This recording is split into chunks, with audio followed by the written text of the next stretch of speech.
What's up, everybody? It's your boy Alex Doerflinger. Hope you're all having a beautiful, amazing, wonderful, sunny, bright, and amazing Friday. And I hope you have a great rest of your week. And we are here to bring you positivity, self-care, and help you find the best and most authentic version of yourself. So let's get to the rest of the video. I don't claim to be the creator, but I'm a savior. I take the strange variables of human life and make something out of the crazy quilt. Today, we are talking about the difference between extroverts, introverts, and ambiverts. So, a lot of times, introverts, if you're aware of the Myers-Briggs personality test, there's E and I for extroverts and introverts. And so the difference is an extrovert is more impulsive, they're outgoing, they get energized by talking to people and being around people, and they brainstorm ideas with other people a lot better. And so they're more likely to be at social gatherings, stuff like parties, or be it leaders, be it meetings, stuff like that. They're always talking to people, usually pretty friendly. And introverts are people who are more introspective, meaning they rely more on how they think and how they feel. They understand how they work a lot better rather than relying on other people. But what about ambiverts? Have you ever heard of omniverts? Well, ambiverts is similar. So also introverts get energy by spending time by themselves.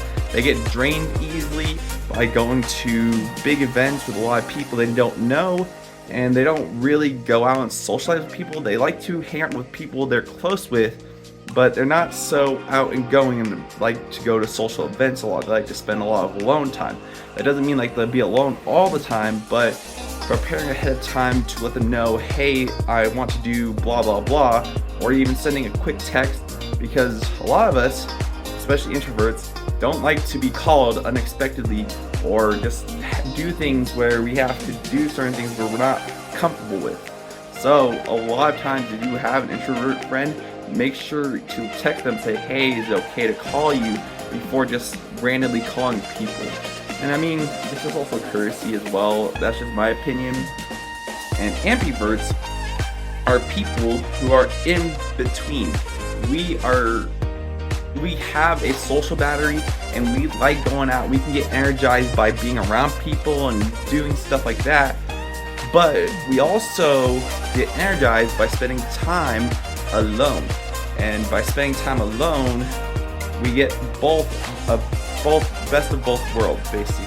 So a lot of us who are in between, we have to make sure to plan things ahead of time, learning when to say yes and when to say no, because saying no is important.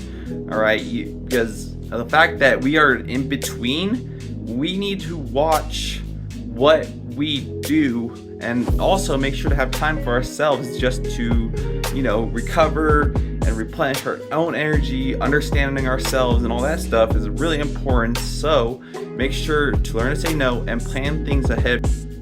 Also, there are omniverts, and omniverts are either at extreme ends of the spectrum. So they could be extreme introvert or they could be extreme extrovert.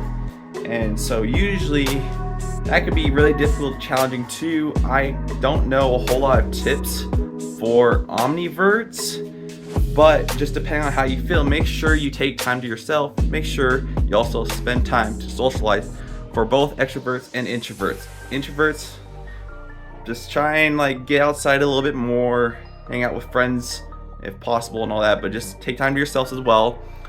And extroverts, try to think before you speak. Don't just jump to whatever thing comes straight to your head and then speak about it. It's okay to do that with certain things in certain situations, but also learning when to just think about your actions before you really do it can affect you in a lot of ways, instead of being impulsive, which could lead to bad decisions a lot of times, or good.